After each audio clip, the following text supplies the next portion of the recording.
गणेशाय नमः। ओम श्री जगदम्बिकाय नमः। श्रीमद् देवी भागवत स्कंद 5 अध्याय 21 और 22। शुंभ निशुंभ को ब्रह्मा जी के द्वारा वरदान, देवताओं के साथ उनका युद्ध और देवताओं की पराजय, देवताओं द्वारा देवी की स्तुति और उनका प्राकट्य। व्यास जी कहते हैं, राजन सुनो, देवी का उत्तम चरित्र कहता हूँ। यह कथा संपूर्ण प्राणियों को सुख देने वाली तथा समस्त पापों का नाश करने वाली है। शुंभ और निशुंभ ये दो भाई बड़े बलवान राक्षस थे। किसी भी पुरुष के द्वारा इन शूरवीरों की मृत्यु संभव नहीं थी। इनके पास बहुत से सैनिक थे। देवताओं को सदा दुखी बनाए रखना इनका मुख्य उद्देश्य था। ये बड़े दुराचारी और घमंडी थे। सारा दानव समाज इनका साथ देने को तत्पर था। भगवती के साथ इनकी घमासान लड़ाई हुई और उस अवसर पर ये मार डाले गए। देवताओं का हित सोचकर अनुचरों सहित देवी ने यह कार्य संपन्न किया था। इसी युद्ध में महान भुजा वाले चंड और मुंड, अत्यंत भयंकर रक्तबीज एवं धूम्रलोचन नामक राक्षस भी सम्रांगण में काम आए। देवी ने उन दानवों को मारकर देवताओं को भीषण भय से मुक्त कर दिया। फिर वे सुरगण के द्वारा सुपूजित होकर पवित्र हिमालय पर्वत पर पधार गईं। राजा जन्मेजय ने पूछा, पूर्व कालवर्ती ये कौन दानव थे? उन्हें कैसे सर्वोत्कृष्ट बल प्राप्त हुआ? किसने उनकी प्रतिष्ठा की तथा वे कैसे स्त्री के हाथों मारे गए? उन्होंने किसकी तपस्या की अथवा किससे वरदान पाया, जिसके परिणाम स्वरूप वे इतने अपार बलशाली हो गए? और फिर वे किस प्रकार मारे गए? ये सभी प्रसंग विस्तार पूर्वक कहने की कृपा कीजिए। व्यास जी कहते हैं, राजन सुनो, देवी के चरित्र से संबंध रखने वाली यह कथा बड़ी विलक्षण है। इसके सुनने से संपूर्ण पाप नष्ट हो जाते हैं। ये मंगलमयी कथा धर्म, अर्थ, काम, मोक्ष समस्त फलों को देने वाली है। प्राचीन समय की बात है। शुंभ और निशुंभ नाम से विख्यात दो दानव पाताल से भूमंडल पर आए। ये दोनों सगे भाई थे। उनकी आकृति देखने योग्य थी। पूर्ण वयस्क होने पर उन्होंने घोर तपस्या आरंभ की। परम पावन पुष्कर तीर्थ में जा अन्न और जल का परित्याग करके वे तप करने लगे। योग साधन में तत्पर रहने वाले शुंभ और निशुंभ की वह तपस्या लगातार 10,000 वर्षों तक चलती रही। वे एक आसन पर बैठकर सर्वोत्कृष्ट तप में संलग्न हो गए। अंत में लोक पितामह भगवान ब्रह्मा जी उन पर संतुष्ट होकर हंस पर सवार हो वहां पधारे। देखा वे दोनों दानव भ्राता ध्यान लगाए बैठे हैं। तब ब्रह्मा जी ने कहा, महाभागो उठो, तुम्हारी तपस्या से मैं परम संतुष्ट हूँ। तुम्हें जो अभीष्ट हो अथवा जो भी वर चाहते हो उसे व्यक्त करो, मैं उसे देने के लिए तैयार हूँ। तुम्हारे तप का प्रभाव देखकर तुम्हारी अभिलाषा पूर्ण करने के विचार से ही मेरा यहाँ आगमन हुआ है। व्यास जी कहते हैं, ब्रह्मा जी की उपयुक्त बात सुनकर शुंभ और निशुंभ का ध्यान टूट गया। वे सजग हो गए। प्रदक्षिणा करके उन्होंने ब्रह्मा जी के चरणों में मस्तक झुकाया और वे दंड की भांति सामने पड़ गए। उनके शरीर अत्यंत दुर्बल हो गए थे। दीन होकर गदगद वाणी में वे ब्रह्मा जी से मधुर वचन कहने लगे। देव देव, दया सिंधु ब्रह्मन, आप भक्त जनों को अभय कर देते हैं। विभो, यदि आप प्रसन्न हैं तो हमें अमर बनाने की कृपा करें। संसार में मरण के सिवा दूसरा कोई भी भय हमें नहीं है। केवल इसी भय से संत्रस्त होकर हम आपकी शरण में आए हैं। आप देवताओं के अधिष्ठाता, जगत के रचयिता तथा क्षमा के भंडार हैं। विश्वात्मन, हमारी रक्षा आप पर निर्भर है। आप हमारे मरण जन्म के भय को दूर करने की कृपा करें। ब्रह्मा जी बोले, तुम कैसी असंभव बात के लिए प्रार्थना कर रहे हो? त्रिलोकी में कोई भी किसी की भी इस मांग को पूरा नहीं कर सकता। ये सर्वथा अदेय है। जन्मने वाले की मृत्यु और मरने वाले की उत्पत्ति यह बिल्कुल निश्चित है। जगत नियंता प्रभु ने सदा से ही जगत में यह मर्यादा स्थापित कर रखी है। सभी प्राणी सर्वथा मरणशील हैं, इसमें संशय नहीं किया जा सकता। अतएव तुम दूसरा कोई अभिलषित वर मांगो, मैं उसे पूरा कर सकता हूँ। व्यास जी कहते हैं, ब्रह्मा जी के वचन सुनकर शुंभ और निशुंभ कुछ क्षण तक विचार में पड़े रहे। पश्चात वे सामने खड़े होकर नम्रता पूर्वक बोले, कृपा सिंधो, देवता, मानव, मृग और पक्षी किसी भी पुरुष के द्वारा हमारा मरण ना हो, यही हमें अभिष्ट है। इसे पूर्ण करने की कृपा करें। किसी स्त्री में तो ऐसी शक्ति हो ही नहीं सकती जो हमें मार सके। चराचर त्रिलोकी में किसी भी स्त्री का हमें किंचित मात्र भय नहीं है। ब्रह्मा जी, हम दोनों भाइयों को पुरुष मात्र के अवधि होने का वर मिलना चाहिए। स्त्री से हमें कोई डर नहीं है, क्योंकि वह तो स्वाभाविक ही अबला होती है। व्यास जी कहते हैं, शुंभ और निशुंभ की बात सुनकर ब्रह्मा जी उन्हें अभिलषित वर देकर प्रसन्नता पूर्वक अपने स्थान पर पधार गए। ब्रह्मा जी के ब्रह्मलोक सिधार जाने पर शुंभ और निशुंभ भी अपने घर लौट गए। घर पहुंचकर उन्होंने शुक्राचार्य को पुरोहित बनाया और सम्यक प्रकार से उनकी पूजा की। तब उत्तम दिन और नक्षत्र शोध कर मुनि ने एक सुंदर चांदी का राज सिंहासन उन्हें प्रदान किया। शुंभ बड़ा भाई था, अतएव उसे राजगद्दी पर बैठने का अधिकार प्राप्त हुआ। अनेकों सुप्रसिद्ध दानव उसी क्षण शुंभ की सेवा में सम्मिलित हो गए। चंड और मुंड ये दोनों भाई महान पराक्रमी एवं बलाभिमानी वीर थे। ये अपनी सेना के साथ शुंभ की सेवा में आ पहुँचे। इनके पास हाथी, घोड़े और रथों की भरमार थी। धूम्रलोचन नामक एक प्रचंड प्रतापी दैत्य था। शुंभ को दानवी गद्दी पर बैठने का अधिकार प्राप्त हुआ है, ये सुनकर वह भी सेना सहित आ पहुंचा। इसी प्रकार शूरवीर रक्तबीज भी आ गया। वरदान के प्रभाव से उसे असीम बल प्राप्त था। उसके पास 2 अक्षौहिणी सेना थी। राजन, उसके विशेष बलवान होने का एक कारण यह भी था कि सम्रांगण में लड़ते समय उसके शस्त्राहत शरीर से रक्त की जितनी बूंदें भूमि पर गिरती थीं, उतने ही अनेकों तदाकार पुरुष उत्पन्न हो जाते थे। उन करूर दानवों की भुजाएं शस्त्र अस्त्रों से सुशोभित रहती थीं। रक्त बिंदु से उत्पन्न वे दानव आकार, रूप और पराक्रम में बिल्कुल एक से होते थे और वे सभी तुरंत युद्ध में सम्मिलित हो जाते थे। इसलिए रक्तबीज संग्राम में महान पराक्रमी और अजय वीर समझा जाता था। उस प्रधान दैत्य को मारने में सभी प्राणी असमर्थ थे। इसके अतिरिक्त भी बहुत से राक्षस शुंभ को राजा मानकर उसके सेवक बन गए। वे सभी शूरवीर थे और उनके पास चतुरंगनी सेना भी थी। उस समय शुंभ और निशुंभ की सेना की संख्या गणना करना असंभव था। शुंभ ने अखिल भूमंडल पर अपनी प्रभुता जमा ली थी। तदनंतर शत्रु पक्ष की सेना को कुचल डालने वाले निशुंभ ने अपनी सेना सजाकर इंद्र को परास्त करने के लिए स्वर्ग पर चढ़ाई कर दी। चारों ओर घूमकर उसने लोकपालों के साथ घोर युद्ध किया। तब इंद्र ने उसकी छाती में वज्र से चोट पहुंचाई। भीषण वज्राघात से आहत होकर निशुंभ भूमि पर गिर पड़ा। उसे मूर्छा आ गई। उसकी ऐसी स्थिति देखकर सैनिक भाग चले। मेरा छोटा भाई निशुंभ मूर्छित होकर पड़ा है। ये सुनकर शत्रु सेना का संहार करने की शक्ति रखने वाला शुंभ वहां आया और बाणों से समस्त देवताओं को घायल करने लगा।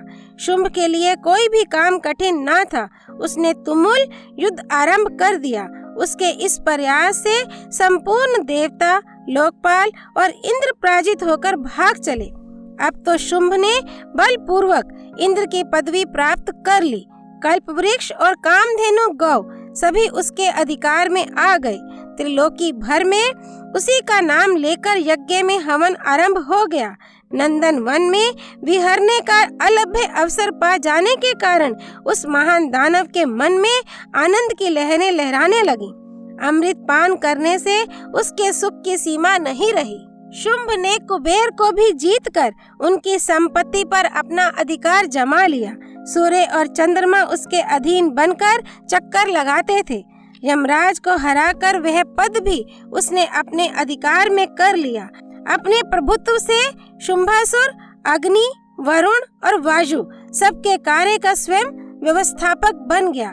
देवता बेचारे नंदन वन को छोड़कर पर्वतों की खोहों में जाकर छिप गए। राज्य छिन जाने के कारण उनकी शोभा नष्ट हो गई थी। अनधिकारी होकर वे वनों में इधर उधर भटकने लगे। अब देवताओं का कोई भी सहायक नहीं रहा। वे निराधार, निस्तेज और निरायुध होकर समय व्यतीत करने लगे। इस स्थिति में पर्वतों की कंदराओं, जनशून्य जंगलों और नदियों की दरार में ही समस्त देवताओं का आना जाना था। स्थान भ्रष्ट हो जाने के कारण वे कहीं भी सुख से समय व्यतीत नहीं कर पाते थे। महाराज, ये बिल्कुल निश्चित है कि सुख प्रारब्ध के अधीन है। अत्यंत पराक्रमी, महान भाग्यशाली, प्रचुर ज्ञानी और धनाढ्य व्यक्ति भी विपरीत समय आने पर दुख एवं दैन्य के चक्कर में पड़ जाते हैं। महाराज, काल की करामात बड़ी ही अद्भुत है। उसके प्रभाव से राज्य का अधिकारी व्यक्ति भी भिक्षुक बन जाता है। दाता को भिखमंगा, बलवान को निर्बल, पंडित को अज्ञानी तथा शूरवीर को अत्यंत कातर बना देने का श्रेय एकमात्र प्रारब्ध को ही है। 100 अश्वमेध यज्ञ करने के पश्चात इंद्र को स्वर्ग का सर्वोत्कृष्ट अधिकार प्राप्त हुआ था। फिर उन्हें असीम कष्ट भी भोगने पड़े। ये सब काल की ही अद्भुत करामात थी। काल की कुचेष्टा में किसी प्रकार का आश्चर्य नहीं करना चाहिए।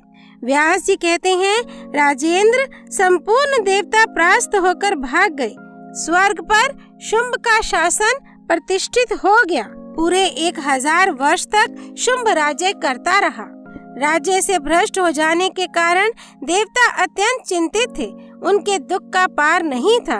उन्होंने तब बृहस्पति जी के पास जाकर उनसे पूछा, गुरु, अब हमें क्या करना चाहिए, बताने की कृपा करें। महाभाग, आप सर्वज्ञ एवं मुनियों के सिरमौर हैं। इस संकट को दूर करने के लिए उपाय करना आवश्यक है। बहुत से उत्तम उपचार हैं। हजारों ऐसे वैदिक मंत्र हैं जिनके अनुष्ठान से अभिलाषा पूर्ण हो सकती है। सूत्रों ने इसका स्पष्टीकरण भी किया है। संपूर्ण कामनाओं को पूर्ण करने वाले तरह तरह के यज्ञ बताए गए हैं। मुने, आप उन उपायों को काम में लेने की कृपा करें। उनकी सभी विधियां आपको विदित हैं। वेद में शत्रु का नाश करने के लिए जो जैसी विधि बतलाई गई है, अब आप उसी का समुचित रूप से अनुष्ठान करें, जिससे हमारे संकट टल जाएं। बृहस्पति जी, इस अवसर पर आपका परम कर्तव्य है कि आप दानवों का उच्छेद करने के लिए अपनी बुद्धि के अनुसार यत्न करने में तत्पर हो जाएं। बृहस्पति जी कहते हैं, देवेश, वेद में प्रतिपादित सभी मंत्र प्रारब्ध के अनुसार ही फल प्रदान करते हैं। उनमें स्वतंत्रता नहीं है और ना वे अकेले कुछ कर ही सकते हैं। मंत्रों के प्रधान देवता तो तुम ही लोग ठहरे, सो तुम्हें काल के प्रभाव से नाना प्रकार के कष्ट भोगने पड़ रहे हैं। ऐसी स्थिति में मैं क्या उपाय कर सकूंगा? यज्ञों में इंद्र, अग्नि और वरुण आदि देवताओं के लिए यजन किया जाता है। वे स्वयं तुम सब के सब विपत्ति में पड़े हुए हो, फिर यज्ञ क्या कर सकेंगे? होनहार अवश्य होकर रहती है, उसे कोई टाल नहीं सकता।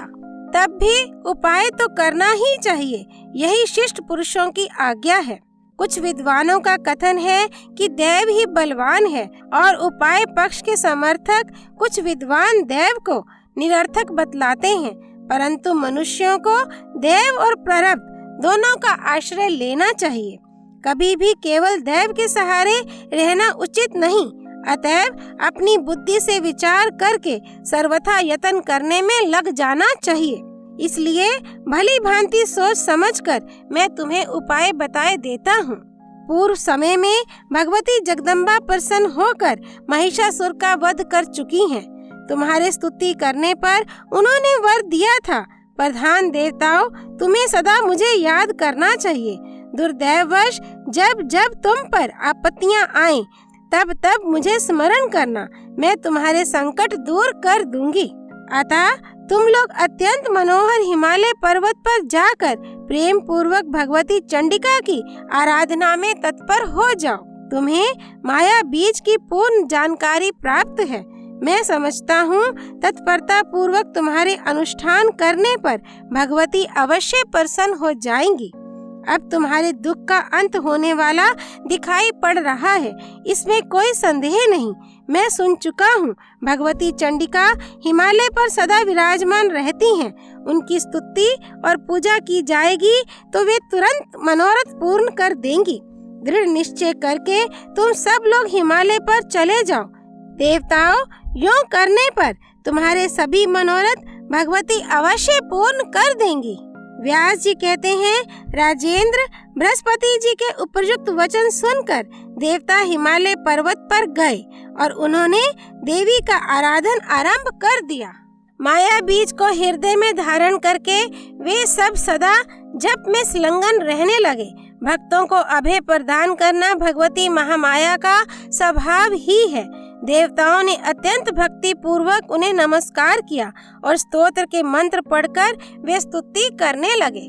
विश्व पर शासन करने वाली देवी, तुम प्राण शक्ति हो, सदानंद स्वरूपिणी हो, देवताओं को आनंदित करने वाली हो, तुम्हें नमस्कार है। दानवों का संहार करने वाली, मानवों की अनेक अभिलाषाएं पूर्ण करने वाली तथा भक्तिवश प्रकट होने वाली तुम जगदम्बा को नमस्कार है। आद्या, तुम्हारे कितने नाम हैं और तुम्हारा कैसा रूप है, इसे जानने में कोई भी समर्थ नहीं है। सब में तुम ही विराजमान हो। जीवों की सृष्टि और संहार में सदा तुम्हारी ही शक्ति काम करती है। समृद्धि, धृति, बुद्धि, जरा, तुष्टि, पुष्टि, धृति, कांति, शांति, सुविद्या, सुलक्ष्मी, गति, कीर्ति और मेधा, ये सब तुम ही हो। तुम्ही को विश्व का सनातन बीज माना गया है। जब जैसा अवसर आता है तब उसी के अनुसार रूप धारण करके तुम देवताओं का कार्य करती और उनके हृदय की जलन दूर करती हो। हम तुम्हें नमस्कार करते हैं। संपूर्ण प्राणियों के अंतःकरण में प्रशस्त स्वरूप धारण करके तुम्ही क्षमा, योग निद्रा, दया, विवक्षा आदि नामों से विराजमान हो। महिषासुर देवताओं का घोर शत्रु था। तुम्हारे हाथ उस मदहान दैत्य के प्राण प्रयाण कर चुके हैं। समग्र देवताओं पर तुम्हारी अक्षुण्ण दया सदा बनी रहती है। देवी, यह बात पुराणों और वेदों में स्पष्ट घोषित है। माता अपने बच्चे का प्रसन्नता पूर्वक सम्यक प्रकार से पालन और पोषण करती ही है। इसमें कौन सी विचित्र बात है, क्योंकि देवता तुम्हारी संतान है। अतः तुम एकाग्रचित होकर इनके संपूर्ण मनोरथ सफल करने की कृपा करो। देवी, अखिल जगत तुम्हारी वंदना करता है। तुम सर्व समर्थ हो। तुम्हारे गुणों की गणना करना एवं तुम्हारा स्वरूप जानना हमारे लिए अशक्य है। बस हमें तो कृपा पात्र मानकर निर्भय करके निरंतर हमारी रक्षा करती रहो। यद्यपि बिना बाण चलाए, बिना घुंसा मारे तथा बिना त्रिशूल, तलवार, शक्ति और दंड का प्रयोग किए भी विनोद पूर्वक तुम शत्रुओं का संहार कर सकती हो। तथापि जगत का उपकार करने के लिए तुम्हारी ये लीला दृष्टि गोचर हो रही है। तुम्हारा ये रूप सनातन है। अविवेकी जन इस रहस्य से अपरिचित रहते हैं। हमारा यही निश्चय है कि इस विश्व की रचना करने का श्रेय केवल तुम्ही को है। ब्रह्मा सृष्टि करते हैं, विष्णु पालन करते हैं और रुद्र संहार में संलग्न रहते हैं। यह बात पुराण प्रसिद्ध है। किंतु क्या वे तीनों तुम्हारे पुत्र नहीं हैं? क्योंकि युग के आदि में केवल तुम ही रहती हो, अतएव तुम ही सबकी माता सिद्ध हुई। देवी, पूर्व काल में ब्रह्मा, विष्णु और शंकर ने तुम्हारी आराधना की थी। तभी तुमने अपनी सर्वोत्कृष्ट शक्ति उन्हें प्रदान की और उसी शक्ति से संपन्न होकर वे जगत की सृष्टि, स्थिति और संहार संबंधी कार्य में संलग्न रहते हैं। जो योगी तुम जगदम्बा की सेवा से विमुख हैं, क्या उनकी बुद्धि कुंठित नहीं है? वे सचमुच अज्ञानी हैं। तुम परम विद्या स्वरूपिणी हो। संपूर्ण मनोरथ पूर्ण कर देना तुम्हारा स्वभाव है। तुम्हारी कृपा से मुक्ति सुलभ हो सकती है। संपूर्ण देवता तुम्हारे चरण कमलों में मस्तक झुकाते हैं। तुम कमला, लज्जा, कांति, स्थिति, कीर्ति और पुष्टि नाम से विख्यात हो। माता, विष्णु और शंकर प्रभृति प्रधान देवता तुम्हारी सेवा में संलग्न रहते हैं। जगत में जो मानव तुम्हारे सेवक नहीं बनते वे मूर्ख हैं। निश्चय ही उनकी बुद्धि विधाता ने हर ली है। भगवान विष्णु के पास तुम लक्ष्मी रूप से विराजमान हो। वे तुम्हारे चरण कमलों में महावर लगाकर आनंद का अनुभव करते हैं। यही स्थिति भगवान शंकर की भी है। उनके यहाँ तुम पार्वती रूप से विराजमान हो और वे निरंतर तुम्हारी चरण रज के सेवन में तत्पर रहते हैं। फिर दूसरे मनुष्य की क्या बात करें? तुम्हारे दोनों चरण कमल के समान सुकोमल हैं। कौन उनकी उपासना नहीं करते? सभी उपासते हैं। घर गृहस्थी से विरक्त बुद्धिमान मुनि गण भी दया एवं क्षमा रूप से तुम्हारी आराधना करते हैं। देवी, जो जन तुम्हारे चरण कमल की उपासना से उदासीन है, उन्हें निश्चय ही संसार रूप अगाध कूप में गिरना पड़ता है। वे ही कुष्ठ, गुल्म और शिरो रोग से ग्रस्त होकर जगत में दुख भोगते हैं। दरिद्रता कभी उनका साथ नहीं छोड़ती। वे सदा सुख से वंचित रहते हैं। जननी, जो धन और दाराहीन मानव लकड़ी का बोझ ढोने एवं तृण आदि का वहन करने में कुशल हैं, हमारी समझ से उन मंद बुद्धि वालों ने पूर्व जन्म में तुम्हारे चरण कमलों की कभी उपासना नहीं की है। व्यास जी कहते हैं, इस प्रकार समस्त देवताओं की स्तुति करने पर भगवती जगदम्बा करुणा से ओतप्रोत होकर तुरंत प्रकट हो गईं। उनका रूप निखर उठा था। वे विचित्र वस्त्र पहने हुए थीं। दिव्य आभूषण उनके शरीर की शोभा बढ़ा रहे थे। गले में अद्भुत हार था और वे दिव्य चंदन से चर्चित थीं। उनमें ऐसी सुकुमारता थी कि जगत मोहित हो जाए। उन्हें सभी शुभ लक्षण सुशोभित कर रहे थे। देवताओं के देखने में वे अद्वितीय स्वरूपिणी प्रतीत हुई। उन्होंने ऐसा दिव्य रूप धारण कर रखा था जिससे जगत को मोहित करने वाले भी मोह में पड़ जाएं। कोकिल के समान मधुर भाषण करने वाली भगवती जगदम्बा हंसकर स्तुति करने में लगे हुए देवताओं के प्रति प्रेम पूर्वक गंभीर वाणी में कहने लगी। देवी ने कहा, आदरणीय देवताओं, तुम इस समय क्यों इतनी स्तुति कर रहे हो? तुम्हारे मुखों पर चिंता क्यों छाई हुई है? तुम अपना कार्य मेरे सामने प्रकट करो। व्यास जी कहते हैं, महाभाग देवता भगवती के रूप और वैभव को देखकर सम्मोहित हो गए थे। उनकी वाणी सुनकर वे प्रेम पूर्वक अपने स्तवन का रहस्य बतलाने लगे। देवता बोले, जगत को नियंत्रण में रखने वाली करुणामयी देवी, हम तुम्हारी शरण में आकर स्तुति कर रहे हैं। तुम हमें संपूर्ण संकटों से बचाओ। दैत्यों के सताने से हमारा मन अत्यंत उद्विग्न हो उठा है। महादेवी, पूर्व समय की बात है, महिषासुर देवताओं के लिए महान कंटक बना हुआ था। तुमने उसे मारकर हमें वर दिया था। जब कभी तुम पर आपत्ति आए तब मुझे याद करना। स्मरण करते ही तुम्हारे दुखों को मैं दूर कर दूंगी। इसमें किंचित मात्र संदेह नहीं है। अतएव देवी, हमने तुम्हें स्मरण किया है। इस समय शुंभ और निशुंभ नामक दो दानव उत्पन्न हुए हैं। इनकी आकृति अत्यंत भयंकर है। हमारे कार्यों में ये सदा विघ्न डाला करते हैं। किसी भी पुरुष से ये मारे नहीं जा सकते। ऐसे ही प्रतापी रक्तबीज और चंड मुंड भी हैं। इनके अतिरिक्त और भी बहुत से महान बलशाली दानव हैं। इन असुरों ने हम देवताओं का राज्य छीन लिया है। महाबले, सुमध्य में हमें दूसरा कोई अवलंब नहीं है। केवल एक तुम ही शरण हो। देवता अवश्य ही महान कष्ट पा रहे हैं। तुम इनका कार्य सिद्ध करने की कृपा करो। देवी, देवता तुम्हारे चरणों की शरण ग्रहण कर अत्यंत बलशाली दानवों द्वारा प्राप्त दुख तुम्हें बता चुके। माता, ये देवता तुम्हारे प्रति अटूट श्रद्धा रखते हैं। इस समय इन पर दुख के बादल उमड़ रहे हैं। अब तुम इनके लिए शरणय होकर दुख दूर करने की कृपा करो। देवी, युग के आरंभ में तुमने ही इस विश्व की रचना की थी। तुम अपना बनाया हुआ जानकर अखिल भूमंडल की रक्षा में तत्पर हो जाओ। माता, अभिमानी दानव बल के घमंड में चूर होकर जगत को पीड़ा पहुंचा रहे हैं। उनका विनाश करके जगत को सुख प्रदान करो। अध्याय 21 और 22 संपूर्ण। माँ चंडिका देवी की जय। श्री भगवती देवी अर्पणमस्तु।